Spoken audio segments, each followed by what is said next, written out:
Je m'appelle Sabina. Je suis étudiante. Vous avez donné un exemple sur la façon dont nous, les étudiants, les jeunes, tirons une flèche et dessinons une cible. J'aimerais simplement vous faire le même genre de reproche.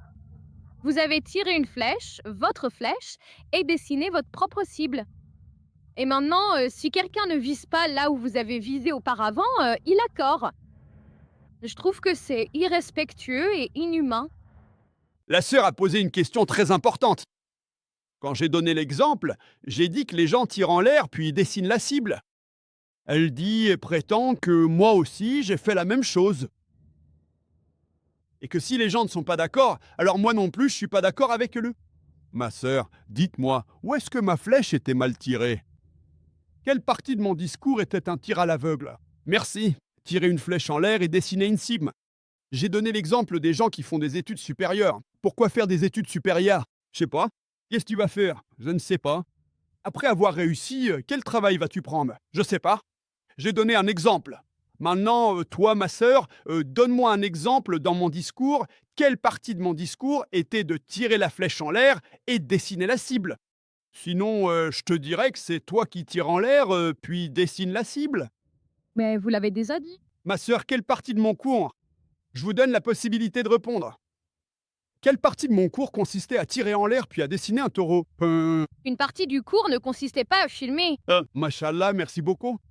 Il s'agissait de comprendre pourquoi juger les gens en termes islamiques en réduisant leur vie au seul prisme de l'islam. Donnez-moi un meilleur but dans la vie. Vous donnez? Moi, un meilleur but.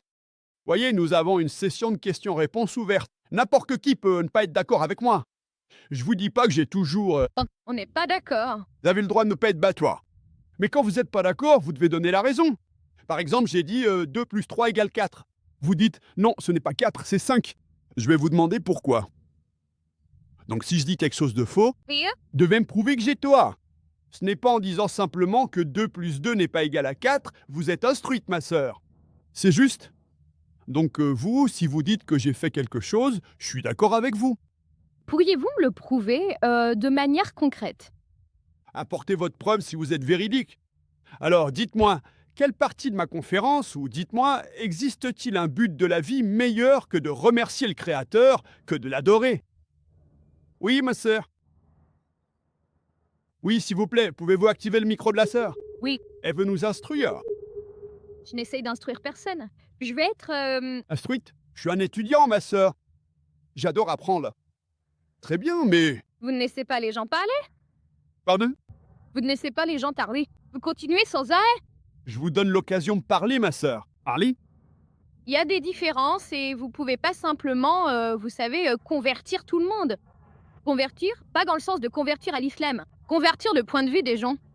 Vous savez, il y a des différences. Ma sœur, vous ne répondez pas à ma question. Vous tournez autour du pot. Je bats pas. Oups. Ma question est, qu'est-ce que le... Mais c'est parce que vous présumez que je répondrai à tout ce que vous voulez que je réponde. Non, ma sœur. Je répondrai à ma facée. Donc vous tournez toujours autour du pot. J'ai clairement entendu sa réponse. Hein. Alors, merci, ma sœur. Merci pour vos commentaires. Et nous laissons le public en juger. Combien de personnes vont vous suivre? Combien de personnes me suivent? Nous allons. Le savoir plus tard. Donc la prochaine fois que vous donnerez une conférence, j'espère que vous aurez un public nombreux. Ainsi, ils écouteront votre réponse sur le but, sur la création, ma sœur. Mon nom est Eshoudas. Donc ma question est, combien de mariages l'islam autorise-t-il? Et pourquoi? Frère, je demandais... La question est de savoir combien de mariages sont autorisés en islam et pourquoi. En référence à le... Polygamie, je veux savoir ce qui devrait figurer dans le Coran et ce qui ne devrait pas y figurer. Selon le Coran, combien? Combien de mariages pouvez-vous faire? En ce qui concerne la femme, selon la sourate An-Nisa, chapitre 4, versets 20 à 24, une femme mariée ne peut pas se remarier, donc une femme ne doit avoir qu'un seul mari au maximum. En ce qui concerne l'autre cas, le Coran dit dans la sourate An-Nisa, chapitre 4, verset 3, « Épousez les femmes de votre choix ». par 2, 3 ou 4. Mais si vous ne pouvez pas être juste, alors n'épousez qu'une seule. Vous pouvez épouser 2, 3 ou 4 femmes, mais si vous ne pouvez pas être juste, alors n'en épousez qu'une seule. Cette affirmation, n'épousez qu'une seule si vous ne pouvez pas être juste, n'est donnée que dans le Coran. Il n'existe aucune autre écriture sur la surface de la terre qui dise n'épousez qu'une seule à part le Coran. Si vous lisez le Ramayana, si vous lisez le Mahabharata, vous pouvez épouser autant de femmes que vous le souhaitez. Si vous lisez le Ramayana, combien de femmes avait le père de Ram? Il avait plusieurs épouses. Krishna, si tu lis le Mahabharata, combien d'épouses avait-il? 2, 4, 10, 1000, 10 000, 1608 épouses. Alors quand Krishna peut avoir 16 108 épouses, pourquoi nous, musulmans, ne pourrions-nous pas en avoir jusqu'à 4? Si vous lisez la Bible, dans l'Ancien Testament comme dans le Nouveau, vous pouvez épouser autant de femmes que vous le souhaitez. Salomon avait 700 épouses. Abraham avait 3 épouses selon la Bible. C'est l'Église qui a fixé une limite. Les chrétiens devraient épouser qu'une seule femme. C'est le rabbin Ben Shemgon Aouda qui a instauré une règle selon laquelle les juifs ne devraient épouser qu'une seule femme. En Inde, c'est le code pénal indien de 1954 qui a promulgué une loi dans le Hindu Marriage Act stipulant que les hindous ne devraient épouser qu'une seule femme. C'est le code pénal indien, et non les écritures hindoues, qui dit que les hindous ne doivent avoir qu'une seule épouse. Analysons maintenant les raisons pour lesquelles l'islam autorise un homme à avoir plus d'une épouse. Épouser plus d'une femme n'est pas obligatoire en islam, c'est facultatif. Mais si vous épousez plus d'une femme, vous devez être juste envers vos épouses. Les raisons logiques pour lesquelles l'islam a donné cette permission sont que les hommes et les femmes naissent en proportion égale. Mais si vous demandez à n'importe quel médecin, à n'importe quel pédiatre, il vous dira que la fille, l'enfant de sexe féminin, est médicalement le sexe le plus fort comparé à l'enfant de sexe masculin. Elle peut combattre les microbes et les maladies bien mieux qu'un garçon. Donc, il y a plus de filles qui survivent par rapport aux garçons. Au fil de la vie, il y a des décès dus à la guerre, aux accidents, à la cigarette, à l'alcool. Dans tous ces cas, il y a plus d'hommes qui meurent que de femmes. Donc aujourd'hui, dans le monde, il y a plus de femmes que d'hommes. Dans certains pays du tiers-monde, comme l'Inde, etc., la population féminine est inférieure à la population masculine à cause de l'infanticide et du foeticide des filles. Chaque année en Inde, plus d'1 million de fœtus sont avortés après avoir identifié qu'il s'agit de filles. Si cette pratique néfaste cesse, même en Inde, la population masculine deviendra inférieure à la population féminine. Rien qu'à New York, il y a 1 million de femmes de plus que d'hommes. Rien qu'aux États-Unis, il y a 7,8 millions de femmes de plus que d'hommes. Rien qu'au Royaume-Uni, il y a 4 millions de femmes de plus que d'hommes. Rien qu'en Allemagne, il y a 5 millions de femmes de plus que d'hommes. Rien qu'en Russie, il y a 9 millions de femmes de plus que d'hommes. Et Dieu seul sait combien de millions de femmes il y a de plus que d'hommes dans le monde entier. Si je suis d'accord avec toi pour dire qu'un homme ne devrait épouser qu'une seule femme, et supposons que le marché soit saturé, et si ta sœur vit en Amérique, ou si ma sœur vit en Amérique, et qu'elle fait partie des 7,8 millions de femmes qui n'ont pas trouvé de partenaire de vie, la seule option pour elle, c'est soit d'épouser un homme qui a déjà une femme, soit de devenir une propriété publique. Propriété publique, quel mot dur! C'est le mot le plus sophistiqué que je puisse utiliser. Je trouve pas de mot plus approprié que celui-ci. Et toute femme pudique dirait que si elle avait le choix, elle préférerait épouser un homme qui a déjà une femme. Ou devenir une propriété publique. J'espère que cela répond à la question, Monsieur. Je voudrais vous poser une question. Monsieur, si mes parents l'apprennent à la maison, comment puis-je? Leur expliquer que ce que je fais est juste? La sœur pose la question suivante. Si les parents l'apprennent à la maison, comment pourra-t-elle les convaincre que ce qu'elle fait est la vérité? Ma sœur, la première chose à faire, c'est d'aimer encore plus tes parents. C'est la première étape. Commencez à aimer davantage votre mère et votre père. Obéissez-leur, respectez-les, suivez-les. Sauf s'ils vous disent quelque chose de contraire à Allah et à ses assouls. C'est la seule fois où vous devez désobéir. Il devrait y avoir une différence entre ce que vous étiez avant et ce que vous êtes maintenant. Peut-être n'avez-vous jamais suivi beaucoup de leurs conseils. Maintenant, tant que ce qu'ils disent n'est pas contraire au Coran et à la Sunna authentique, ma demande pour toi, c'est que même si tu n'aimes pas, tu commences à suivre. Il doit y avoir une différence. Voici ma fille avant qu'elle ne soit musulmane. Et maintenant, voici ma fille après qu'elle a accepté l'islam. S'ils constatent un changement chez toi, ils vont commencer à te demander « Hey, hier tu ne me suivais pas. Maintenant tu fais tout ce que je dis. » Immédiatement. Pourquoi? C'est ce que dit le Coran. C'est ce qu'a dit notre bien-aimé prophète, que le paradis se trouve sous les pieds de ta mère. De cette façon, t'essayes de les convaincre. Le Coran dit dans la sourate Fussilat, chapitre 41, verset 34, qu'il vaut mieux les gagner. Et cela peut se faire avec la sagesse hikmah. Allah dit dans le Coran, dans la sourate An-Nahl, chapitre 16, verset 125. Invite tous les gens au chemin de ton Seigneur avec sagesse et une belle exhortation et discute avec eux de la meilleure et la plus bienveillante des manières. Je te demanderai de donner mon DVD, les similitudes entre l'islam et l'hindouisme, à tes parents. Et Inch'Allah, cela attendrira leur cœur. Et je prie Allah subhanahu wa ta'ala qu'il accorde aussi la guidée à nos parents et à nos proches. Merci, monsieur. Je veux accepter l'islam. Ce sont mes propres questions. Ce n'est pas par amour ou autre chose, hein. Ce sont mes propres questions. C'est professionnellement. Je veux accepter l'islam, mais devenir un vrai musulman, hein. Qu'est-ce qu'un vrai musulman, les gars, ou quelque chose comme ça? C'est pour ça que je veux juste savoir, hein. Frère, si j'ai bien compris ta question, tu veux accepter l'islam et tu veux savoir ce qu'est un vrai musulman. Oui, comment devenir un vrai musulman? Comment devenir un vrai musulman? Frère, pour devenir un musulman est une personne qui soumet sa volonté à Dieu. Donc si tu soumets ta volonté à Dieu, tu deviens musulman. Soumettre sa volonté à Dieu signifie d'abord que tu dois reconnaître qu'il n'y a qu'un seul Dieu et qu'il n'y a personne d'autre qui mérite d'être adoré en dehors d'Allah. Ensuite, tu dois croire que le prophète Mohammed est le dernier et ultime messager. Et ensuite, si tu lis le Coran, comme je l'ai mentionné dans mon discours, c'est le dernier et ultime manuel d'instruction pour les êtres humains.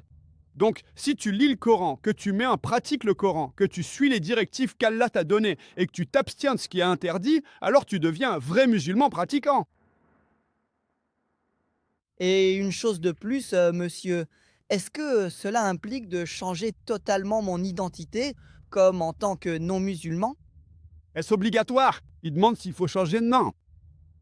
Est-ce obligatoire de changer de nom si on devient musulman? Non. Ce n'est pas obligatoire. Si tu veux, tu peux. Donc, changer de nom n'est pas obligatoire. Sauf si ton nom implique du shirk. Si ton nom n'implique aucun shirk, aucune adoration d'idole, etc., il n'y a aucun problème. Sinon, tu peux garder ton ancien nom ou en adopter un nouveau. Mais si tu es fier d'être musulman, je te conseillerais d'adopter un prénom musulman pour que les gens te reconnaissent. C'est comme, par exemple, quand tu deviens médecin, tu mets une croix pour montrer aux gens que tu es médecin. Donc, de la même manière, ce n'est pas obligatoire de changer de nom. Mais si tu le fais, c'est préférable car les gens sauront que tu es musulman. Alors maintenant, ma question pour toi est, voudrais-tu accepter l'islam maintenant? Oui, monsieur. Oui. Crois-tu qu'il n'y a qu'un seul Dieu? Oui. Crois-tu que l'adoration des idoles est interdite? Oui, monsieur. Oui. Crois-tu que le prophète Mohammed est le dernier et ultime messager? Oui, monsieur. On t'impose l'islam? Non, absolument quand? Y a-t-il une pression économique?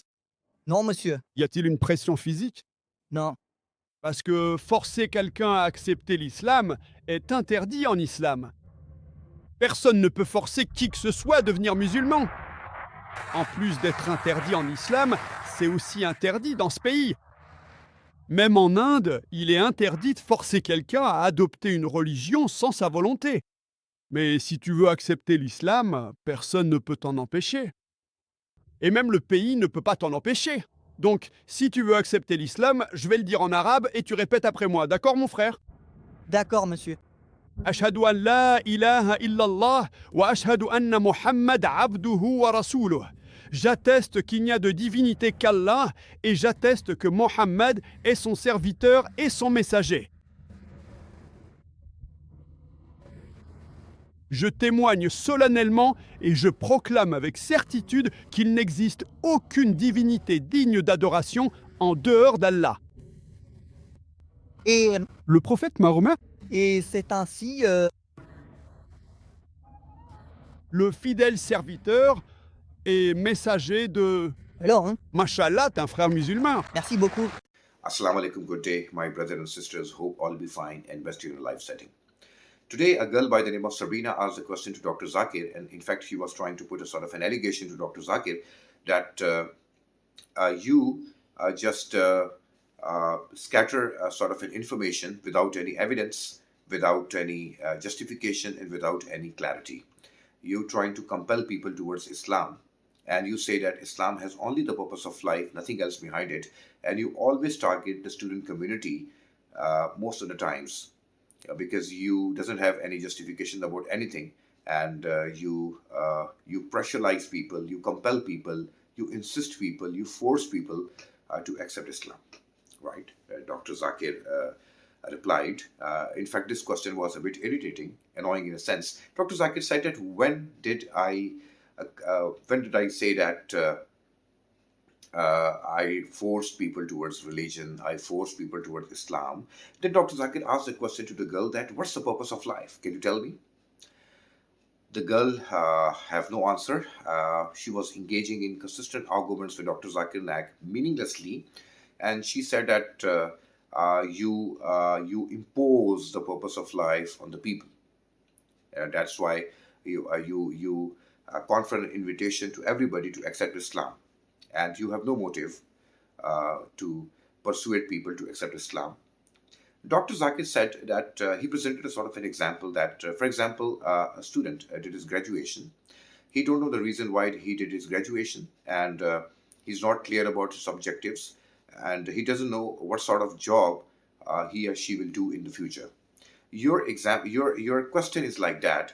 It's pointless and baseless. And finally, Dr. Zakir said that I put this particular argument and debate on the audience. Let the audience decide that what decision they will take as far as your question is concerned. Jazakallah.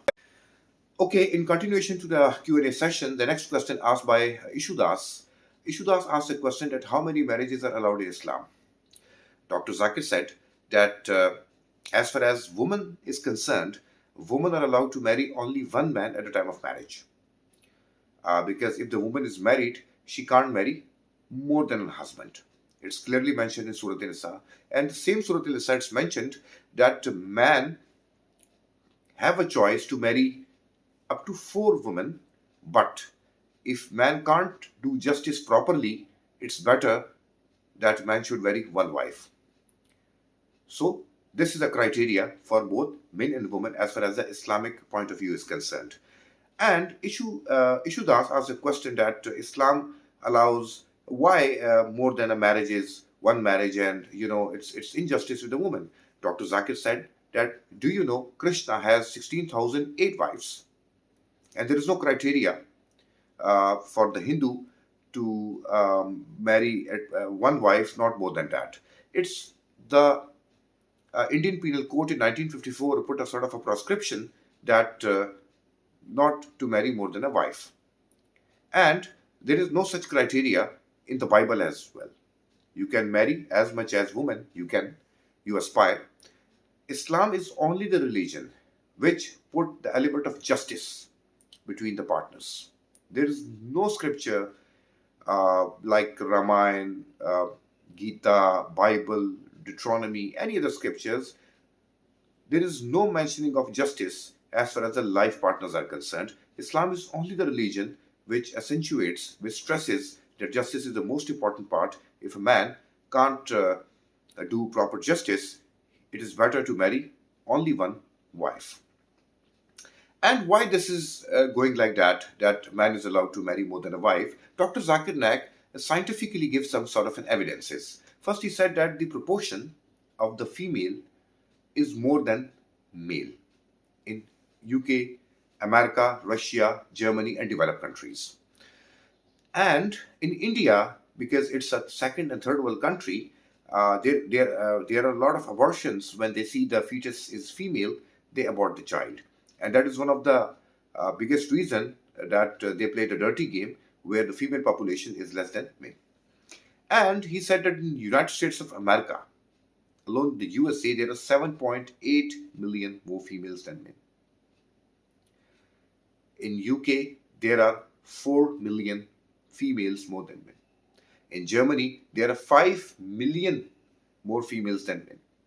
So as far as the proportion of the men and women are concerned, women are the proportion, the population and demographics of the women are higher comparatively to men.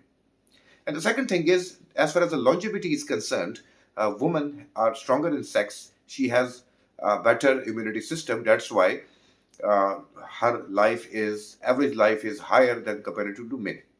But at the same time, men are dying more than women because of the alcoholism, accidents, cigarette smoking, war. So these are the core reasons due to which men are dying more than a woman. And Dr. Zakir Naik over here presented an example that suppose you are and my sister, the hypothetical situation, he put an example, and she's living in the USA, and she doesn't find a life partner. Now, she's among the women, which is in the 7.8 million, which are extra and doesn't have found a life partner. And definitely she will going to marry a married man, which already have a wife. Otherwise, she has to become a public property. And Dr. Zakir Naik, do you know what public property is all about? Public property means prostitution. She have to engage in a prostitution, dirty game, and that is not tolerable at any cost. Jazakallah.